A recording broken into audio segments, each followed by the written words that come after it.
Okay, so let's continue. A few more tips on water. If water is scarce right now, and let's just say that again, you had a water main break or you have a pipe burst and you have drinking water and you need to conserve it. I highly recommend you put some bottles outside, and if you have rain coming down, as we do now, freezing rain, you can take that rainwater to conserve your drinking water. A couple of things you can do with it. You can boil it for washing your dishes. And just kind of keeping your house sanitized. Boil it first. Put a little pine salt, maybe a cap of bleach in it while it's boiling, if you can do that.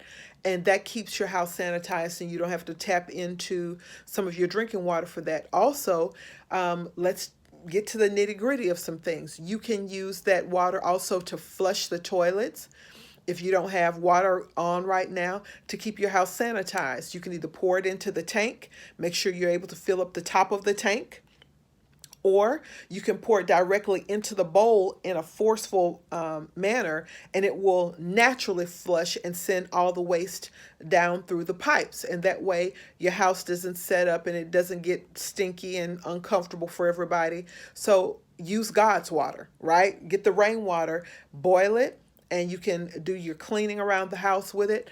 You can also flush your toilets with it and keep your house sanitized. And that keeps drinking water for maybe bathing, brushing your teeth, and cooking with, keeping yourself clean that way. So, those are a couple of strategies as well. Let's look now at canned and dry goods. So, hopefully, you have canned and dry goods if you live again in Houston. It just makes sense to stay stocked because we always have storms that are coming with floods, etc.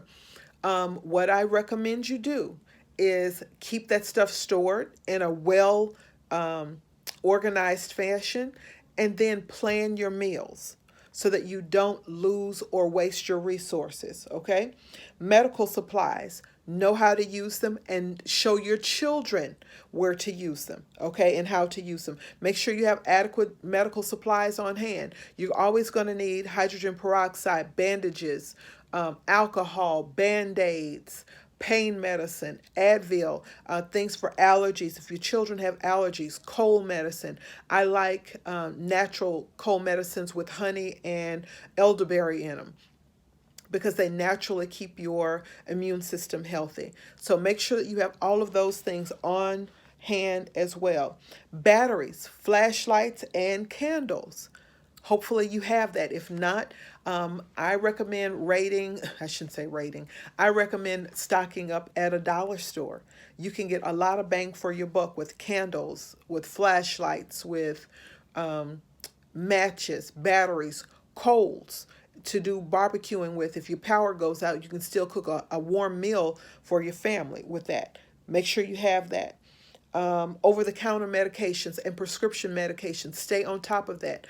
Also, look at some of the old blogs I have and look for natural remedies. So, if you're ever in a situation and you can't get to your prescription medicine or you don't have over the counter medications, there are lots of household items that can be natural remedies that will help you get through that time until you can either get your prescription filled or you can get an over the counter medicine.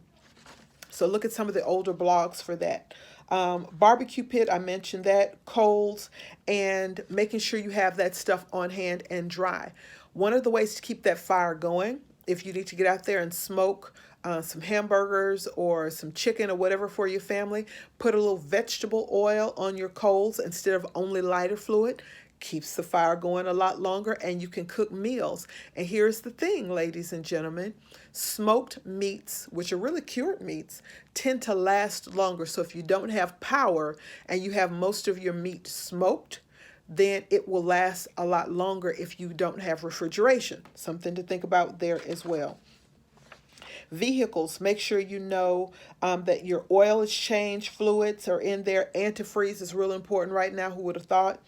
And it's filled with gas. Now, don't just leave your car sitting idle for days at a time, especially in this weather. I don't recommend you drive, but just go out there and start it for a while. Why? This keeps your engine lubricated. It also keeps the fluids from freezing in your vehicle, and it keeps your battery charged. Okay, so that's just something minor you can do from time to time. Just make sure that you keep that car on from time to time. Let it run idly. Hopefully, you have some ventilation so that carbon monoxide doesn't come into the house or into where you're staying. But let it run to keep your fluids from freezing, keep your battery charged, and keep your car in running condition. So if you have to make an emergency drive, you can do that. I've also talked about planning meals already. Hey, here is one you probably hadn't thought about. Remember to exercise. Now, why exercise during a time like this? I'm glad you asked. Body heat. You can maintain your body heat. Right now, we can't take the heat over 68 degrees because in Houston, we have rolling blackouts right now. Our power grid is under immense pressure. And so much of Houston is still out. We finally were able to get our power back on. But one way we stayed warm was exercising, walking in place. Just keep your blood flowing, and it keeps you mentally agile. It keeps blood pressure low. It also keeps your children entertained if you have children in the house. It releases endorphins to keep you calm. I think I mentioned that. Also, it's just good for overall health. Keeps your immune system healthy so that you can fight off colds and flus and respiratory issues. You want to make sure that you do that. I talked about waste a little bit. So we don't have any trash pickup right now. So we're accumulating more waste than what we normally would. Plastics, I don't recommend you burn that stuff, but if you can reuse plastics in any way, one way, believe it or not, you guys are going to laugh, but this was an idea I had when our power went out and we were down to 12 degrees and my children's beds were really, really cold. Boil some water on a gas fireplace, poured the water in bottles, put those warm bottles under the sheets, let the children get into bed. I pulled the bottles out, and at least it generated some body heat or some warmth under those covers until the power would come back on. That's a great way to reuse your plastic bottles. You can also sit them outside to collect rainwater for those other utility issues that I talked to you about. If you can, burn paper as much as you can. I have a gas fireplace, and so we're burning paper. Why? It emits lots of energy, keeps the house warm, but it's also helping us mitigate waste. So we're not just accumulating these big, huge bags of waste in the house. Paper that can be burned, we're burning it in the fireplace to one, keep the house warm, but more so to keep us from accumulating lots and lots of trash and waste.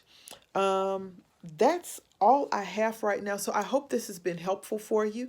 If you have any of your tips that you would like to share, please notate them below in the blog. Let's all be a community and share information. And I pray that you and your family are getting through this time. And we will. We'll get through it. And we'll get through it for the better, all right? God bless you and your family. I'll talk to you soon.